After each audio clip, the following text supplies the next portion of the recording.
Ben was a successful businessman who came from a troubled upbringing. His mother neglected him in his early years, but he still managed to make something of himself later in life. Years later, his mother would pay him a visit at work and force him to confront his past, along with a heartfelt moment of bonding. "Keep watching for the lovely tale." Ben sat in his office, seeing the financial statements for his company's previous year that had just come in, and things were looking good. All his years were finally paying off remarkably. His company's revenue had grown by several tens of millions of dollars. Ben was so overjoyed he felt it necessary to celebrate. Just as he picked up his phone to call his assistant Jane, she suddenly stormed in with a morbid look. "Ah, Jane, I was just about to call you. The numbers are looking great. I think we are due for a bit of a celebration. Please bring a few bottles of good champagne and get everyone to the canteen for a quick, well-deserved toast," Ben said with excitement. Will do, sir. But," an anxious Jane started, trying to gather her words. "But?" Ben asked with a side eye. Sir, your mother, she was seen under a bridge not too far from our offices," Jane explained hesitantly. "What?" Ben gasped. "One of our security guards recognized her from a few days back. She was in a pretty bad state, sir. I think she's been living there for a while now," Jane explained. Ben said nothing for a moment, trying to steel himself. Then finally he replied, "Thanks, Jane. I think I'll take a rain check on that champagne. But please ensure everyone gets a bottle and a gift bag to go home with as a token of our appreciation. Get yourself something nice, too. You deserve it." "Thank you, sir," Jane said before exiting. The past Ben was raised by his single mother, Ellen, after his father divorced her and moved to another state. He was the youngest of Ellen's 2 sons, and always felt his mother prioritized his older brother, Simon, more than him. Ben never bought toys or clothes of his own, and would always wear Simon's hand-me-downs. One day, Ben figured he would try his luck and ask his mother for an outfit he had seen. Upon asking, her mother got angry. "Do you think money falls off trees? Go and earn some money for new clothes," Ellen concluded before nonchalantly returning to her phone. Ben was disappointed and took her words to heart. However, his mother's words made him realize that he could purchase the clothes independently. Ben never shied away from hard work, so that very day he started looking for a job. A few days later, he got a job. He was over the moon and couldn't wait to tell his mother. As he entered their small apartment, Ben was instantly met by a wave of thick smoke. "Mom!" Ben screamed, running to the kitchen. He found a burning pot with roaring flames only inches from the kitchen curtains. He immediately moved the burning pot off the stove and damped the fire with water. Ellen crept out of the room in confusion as she wiped the crust from her eyes. As she closed the door behind her, Ben noticed a man's shoes near her bed. Little did he know then that this would be one of the first of many men to enter into their lives unannounced. "What's with all the yelling?" Ellen asked before noticing the smoke. "And then, are you trying to burn my house down?" Ellen asked, infuriated. "I came home and found a pot burning. If I'd come any later, the fire would have burnt the house down," Ben explained, still coughing from the fumes. "Oh, I must have forgotten to switch the stove off. Help me open the windows and get this smoke out," Ellen said. "So, Mom, I took your advice and I got a job as a lifeguard," Ben explained, as they were in the kitchen trying to air out the smoke. "Oh, and how much will this job pay?" Ellen asked with a scoff. Not much. But it's a start," a disheartened Ben responded. His mother's reaction reeled at his heart.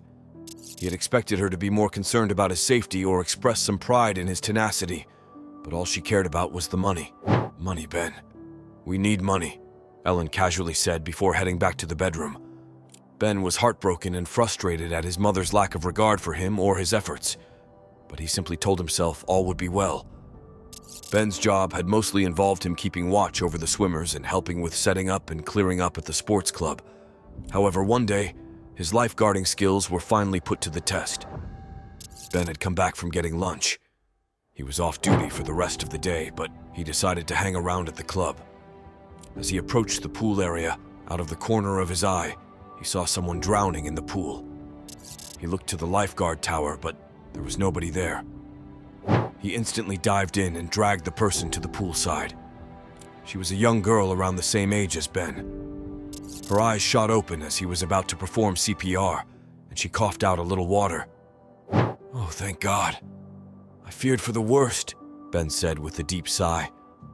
"You saved my life," the young girl said, trembling. "It's nothing.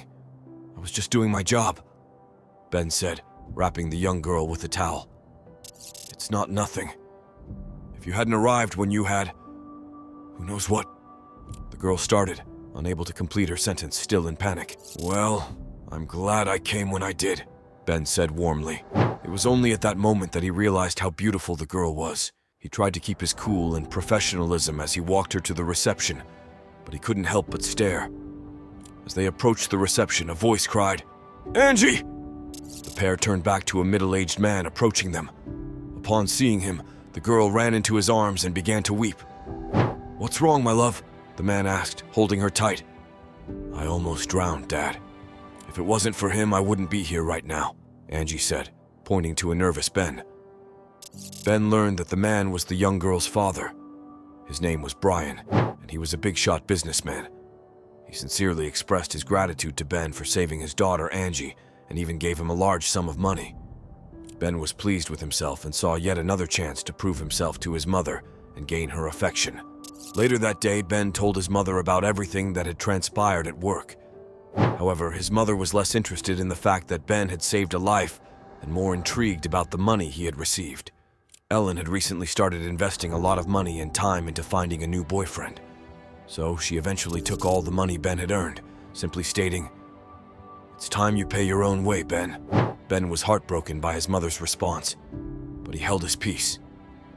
A year later, his mother finally remarried. Unfortunately for Ben, this relationship became problematic. Ellen's husband wanted Ben out of the house, and he finally persuaded her to kick him out. "Look, Ben, you're 18 now, and this living situation is no longer working. Your brother has moved out, and I know he is a lot older than you, but I need you to do this for me. You understand?" Ellen asked. Ben simply nodded, then packed his bags and left. After that day, he began to resent her for abandoning him. He vowed never to return there again. Ben was no longer working as a lifeguard, so he needed to find a way to make a living and look after himself. He was still in contact with Brian, so he reached out to him, and luckily, Brian was able to offer him a job in his company. From then on, Ben started working for Brian and even became close friends with his daughter, Angie. Angie and Ben soon fell in love and eventually got married.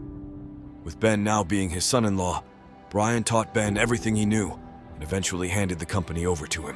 Ben had done well for himself, and his poor background and family tension became a thing of the past. That is, until his mother showed up at his office all those years later. Ben could hardly recognize the woman before him as Jane ushered her to Ben's office. Ellen was now 60 years old, but it seemed like stress and strife over the years had added 20 years. As she entered his spacious office, decorated by awards and photos of Ben with famous figures, she looked around in awe, finally impressed by her son's accomplishments. "Hi, son," Ellen said, sitting opposite him at his fancy work desk. "Hi, Mom. What can I do for you?" Ben responded coldly. "That's fair," Ellen said with a sigh. "Ben, I want to apologize," Ellen began, but Ben wasn't having any of it. "Listen, I'm in a bit of a hurry right now.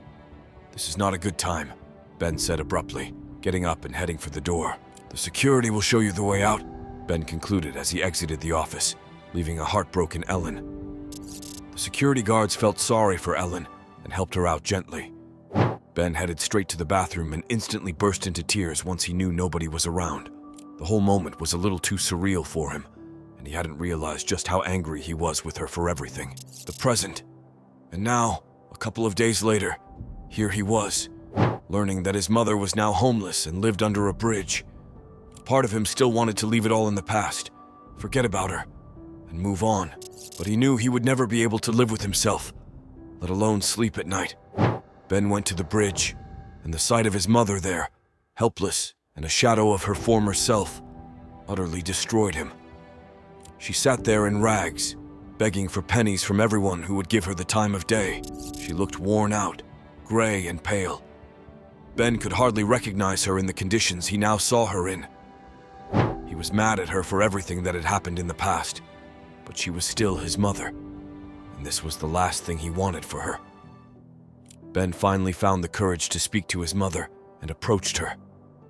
"Oh, my son," Ellen said with a cough, her eyes welling up. She looked even worse than she did a couple of days back. "What happened, Mom?" Ben asked, gently covering her with his suit jacket. His mother tearfully explained her situation and how much things had changed. He learned that his older brother had become seriously ill. The insurance couldn't cover his treatment, so his mother had to sell her apartment to try to help with his treatment.